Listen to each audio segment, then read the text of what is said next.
Coming up in March is the major AIDC, Australian International Documentary Conference, which is such a significant event highlighting the importance of documentaries.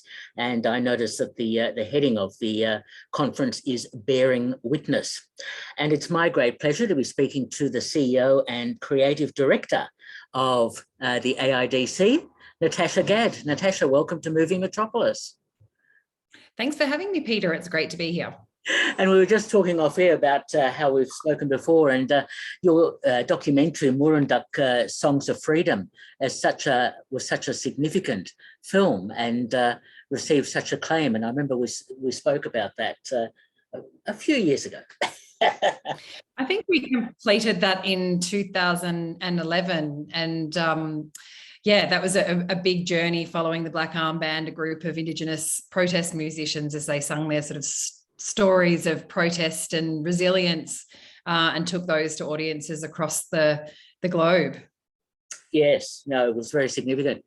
Now let's talk about AIDC, and for a lot of my listeners on my two radio shows, they may not be familiar, perhaps, with the AIDC. What's the purpose of the Australian International Documentary Conference?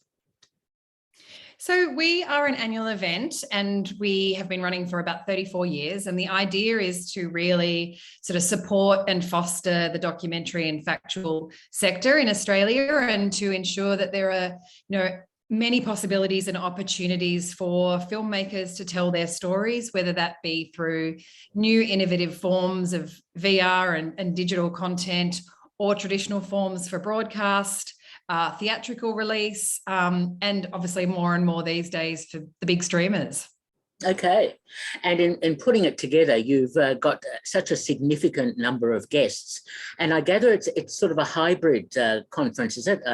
Both in person at ACME and online? That's right. Well, this is, I refer to it now as BC, before COVID. We're obviously DC, we're during COVID. So the plan is that we create this hybrid event to ensure the greatest possible access for all of our delegates. And that means that those who can travel and want to travel can attend AIDC in person at ACME.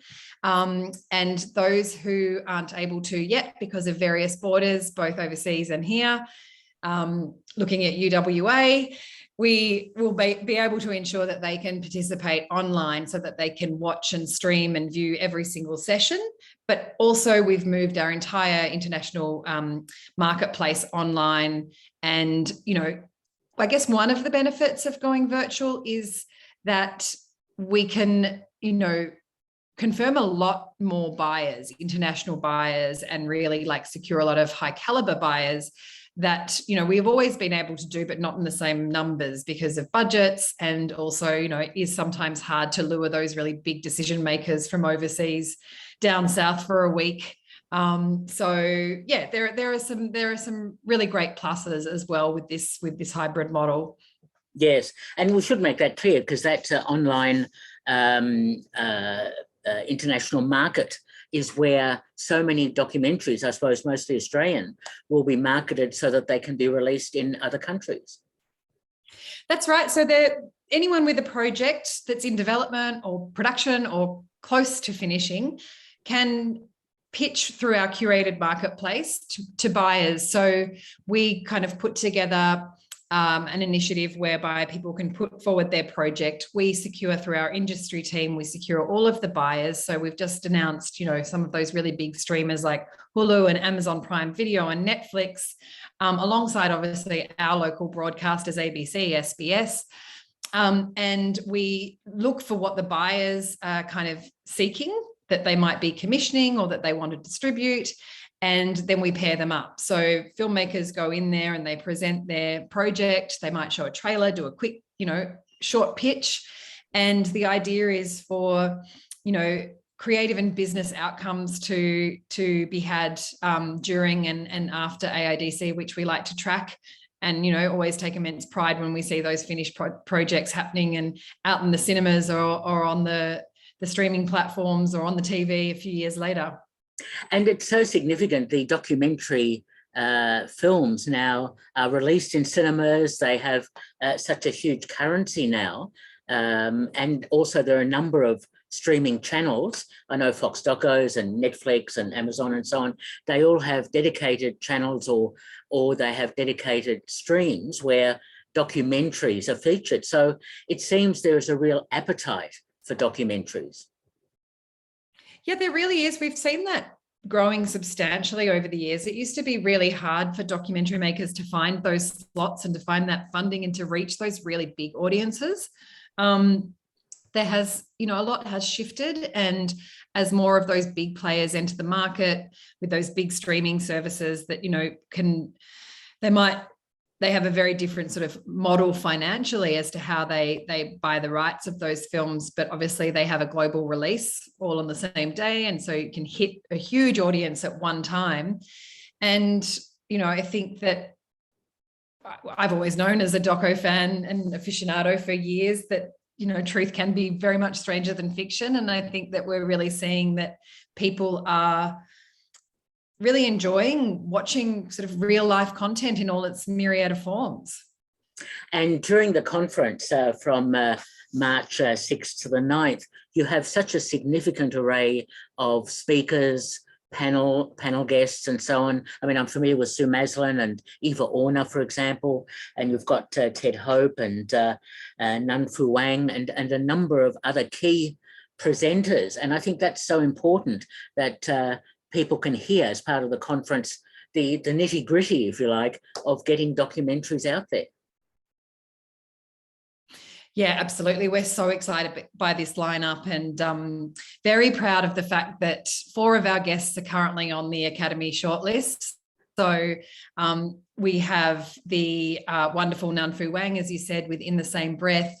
We have the Jonas Pohul Rasmussen, who is the director of Flea, which has won over 50 awards in this year alone. So, incredible animated documentary, which we're really looking forward to his craft session on kind of creating non-traditional forms of documentary. We have also the incredible Blackfella Films duo of Jacob Hickey and Darren Dale talking about their 8-year-long partnership. This is all part of our kind of spotlight sessions. We have the wonderful Way Brothers, which was just confirmed recently. So this is through our collaboration with Netflix. So they were the producers on the Untold series that was sort of looking at sport and crime, as well as the Wild Wild Country documentary series as well on the Sannyasin group. So we've got a really diverse sort of mix, and we just look at some of those more traditional styles of documentary and modes of craft and funding, but we also really like to celebrate innovation of the form and constantly thinking about how documentary evolves and what we traditionally thought of as documentary. I think the traditional term that's from Grierson, which is still so old, but still relevant in all of the sort of funding applications, which is the creative treatment of actuality.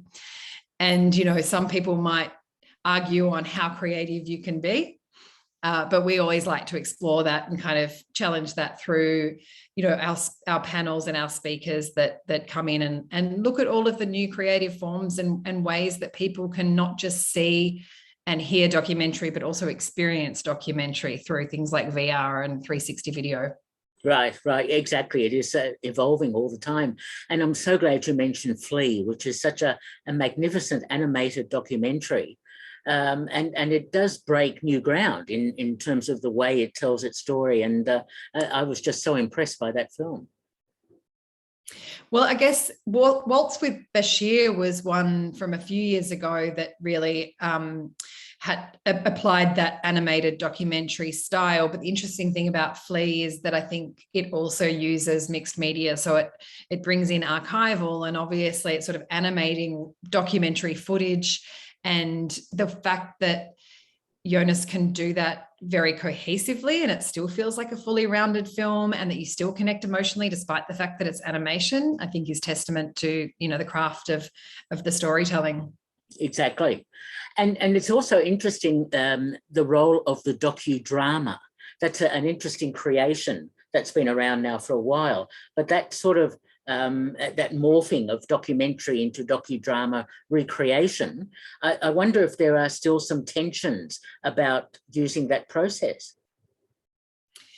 Yes, I think there is. I think there's always been tensions around, reconstruction, reenactment, how things are done, and what is real and what isn't, and how much in sort of interference, creative interference, can a filmmaker have without then starting to distort the original concept. And I think this really speaks to our theme a lot, which, as you mentioned, is bearing witness. And it very much came off the idea that even during a global pandemic of, mandated lockdowns and border closures, our documentarians continued to sort of innovate and adapt to bring us stories from the front lines and the margins, and, to bear witness to really significant events, whether that be just the minutiae of life as it unfolds before the camera that you might see in an observational film, or mass events on a global scale, like, or something significant like burning that Eva Orner did.